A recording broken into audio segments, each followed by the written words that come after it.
Bakit pwede naman yung magkatrabaho na naging magkaibigan na? Marami. Pwede yun. Diba? Wow, talaga.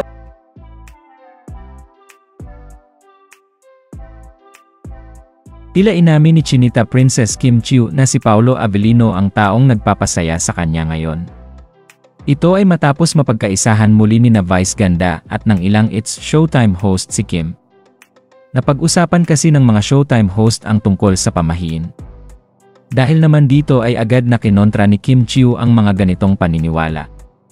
Ayon kay Kim, labanan natin niya nga pamahiin na yan. Kahit na anong rason na nagpapangiti sa'yo, gamitin nyo yon sa araw na ito. Anyone that's make you happy. Napansin naman ng mga It's Showtime host ang ngiti ni Kim habang sinasabi niya ito. Kaya naman inasar nila ito na sobrang saya nito ngayon.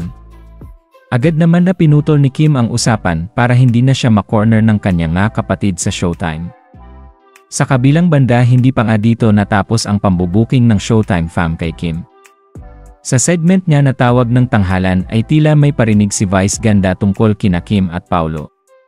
Ayon kay Vice Ganda, bakit pwede naman yung magkatrabaho na naging magkaibigan ha?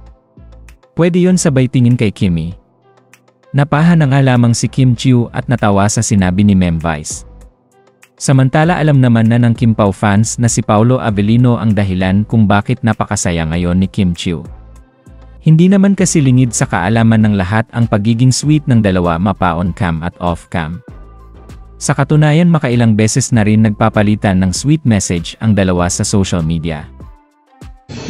Hindi dito, mamaya sa commercial. Sana ba? Lalo pa po sa TikTok.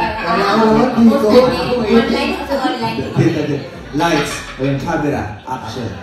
Ano ba naman yan, Joshua? Di ba sabi mo sa akin, aalis tayo? Di ba may pangako ka sa akin? Nangako ako sa'yo, pero asan ka nung nandun na tayo? Nandito lang ako, sa harap mo. Di mo ba nakikita? Wala ka sa harap ko, kasi kung nandito ka, magkasama tayo nun. Magkasama tayo! Magkasama tayo ng kamatayan, pero ang ginawa mo, niloko mo ko! Ayoko sa'yo! Hindi kita niloko. Sinaktan mo ko. Pinagpalit mo ko. Ngayon, ikaw ngayon ang masaktan. Ngayon, pinabaliktad mo ko? Hindi kita binabaliktad. Pero dali, nasaan yung line na pinapasabi?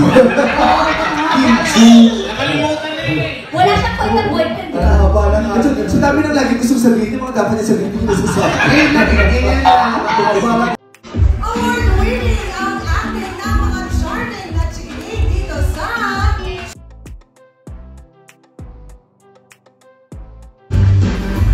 At narito na nga ang aming characters sa kakyutan. Sa ating Manlong Vivo Congress. Dahil yung mga wala dito, tinitraining niya. Training na siya. Kaya, mag-isa lang. Lahat may kampi. Ako kasi yung mga kampi ko.